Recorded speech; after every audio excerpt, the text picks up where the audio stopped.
वाल्मीकि रामायण 3 घटनाओं के इर्द गिर्द घूमती है।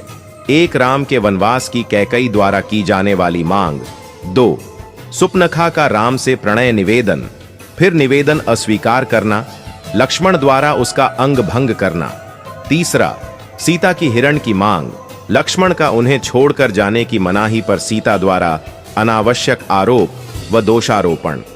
अंतिम इस घटना का परिणाम यह हुआ कि सीता असुरक्षित हो गई, अपहरण हो गया और युद्ध का कर्ण बना। इस तरह से रामायण रची गई। वास्तव में ये घटनाएं बताती हैं कि जीवन सुखद ढंग से निर्वाह किया जा सकता है यदि स्त्रियों में ये दुर्गुण न होते व वे स्वभाव से चंचल न होती।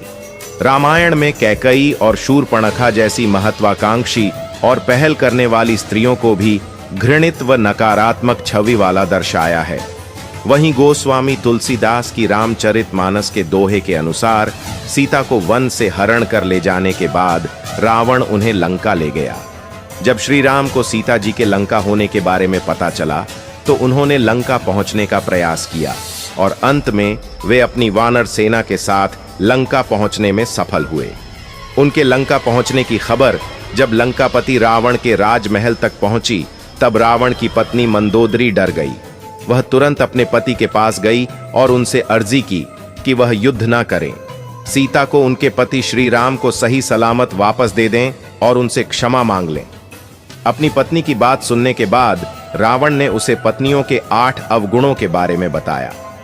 नंबर 1, साहस।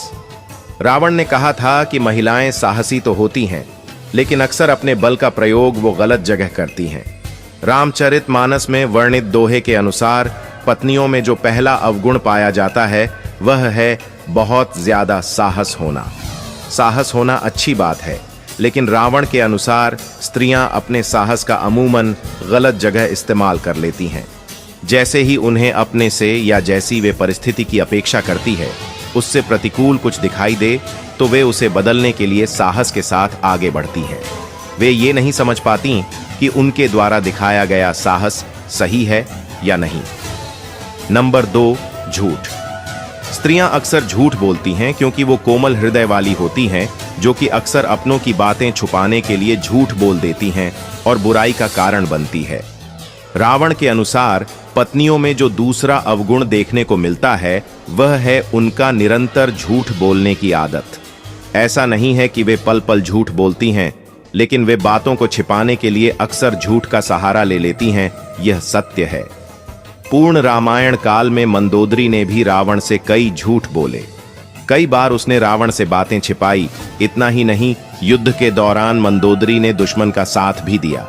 रावण के अनुसार पत्नियां अक्सर झूठ बोलकर खुद भी फंसती हैं और अपने पति को भी दुविधा में डालती हैं, लेकिन सच एक ना एक दिन सामने आ ही जाता है। फिर उन्हें इस बात का पछतावा होता है। नंबर 3, अस्थिर और चंचल। महिलाएं अस्थिर विचारधारा और चंचल चित्त वाली होती हैं, इसलिए उनके मन को समझ पाना बहुत मुश्किल होता है। रावण के अनुसार पत्नियों में पुरुषों की तुलना में अधिक चंचलता होती है। उनका मन कभी भी लंबे समय के लिए एक बात पर रुकता नहीं है। कुछ ही समय में वे अपनी ही कही बात पर मन बदल लेती हैं, जिस कारण से परिस्थितियां अस्थिर हो जाती हैं और काबू में नहीं आती। नंबर 4, स्वार्थी और मायावी। महिलाएं स्वार्थी और जिद्दी होती हैं और अपनी जिद को पूरा करने के लिए वो कहानियां गढ़ने और मोहमयी मायावी खेल भी खेल जाती हैं। रावण ने पत्नियों के जिस चौथे अवगुण की बात की थी वह है उनके माया रचने का अवगुण। उसके अनुसार यह स्त्रियों की एक कला है। वे जानती हैं कि किस समय क्या करना है ताकि परिस्थिति उनके अनुकूल हो। रावण के अनुसार स्त्रियां अपने खुद के स्वार्थों को पूरा करने के लिए कई प्रकार की माया रचती हैं। दुनिया उनकी इस माया से बेखबर होती है।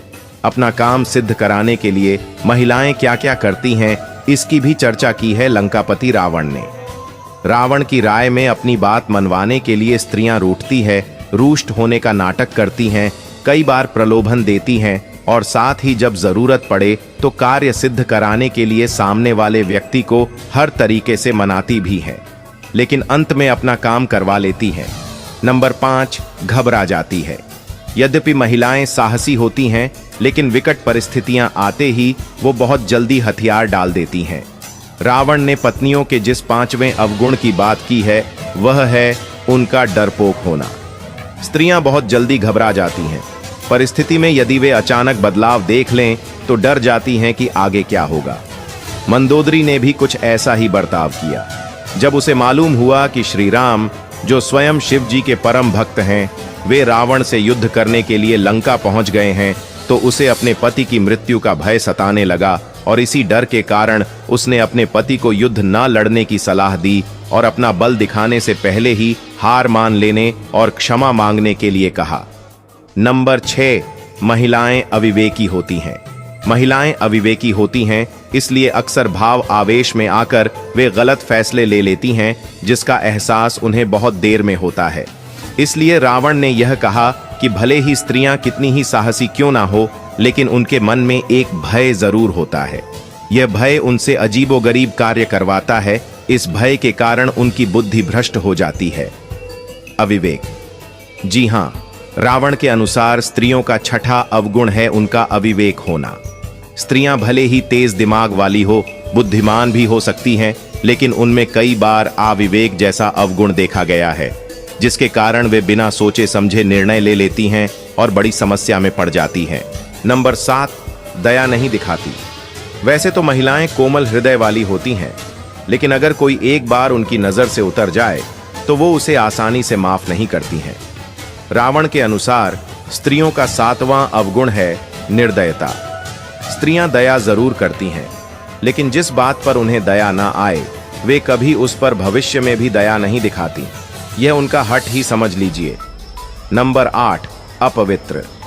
रावण के मुताबिक महिलाएं भले ही कपड़ों से, गहनों से खुद को सजाएं, लेकिन दिल से वो पवित्र नहीं होती हैं। वो साफ सफाई का ध्यान नहीं रखती। इस कारण रावण ने महिलाओं को अपवित्र कहा था। अपवित्रता, माफ कीजिएगा, आपको इस बात पर सच में बुरा लग रहा होगा, लेकिन रावण के अनुसार महिलाएं अपवित्र होती हैं। उनमें मन की साफ सफाई का अभाव होता है। परंतु ये सब उन दिनों की परिस्थितियों व सामाजिक संरचनाओं के आधार पर रचा गया था। परंतु अब मान्यताएं बदल चुकी हैं, समाज बदल चुका है। अब समय है स्पष्ट रूप से नए समाज और मान्यताओं को समय के द्वारा महिलाओं की संपूर्ण एक तस्वीर बदलने के लिए नए औजारों के निर्माण का वर्तमान में इस बदलाव की सख्त आवश्यकता है। मित्रों, वीडियो में अंत तक बने रहने के लिए धन्यवाद मित्रों।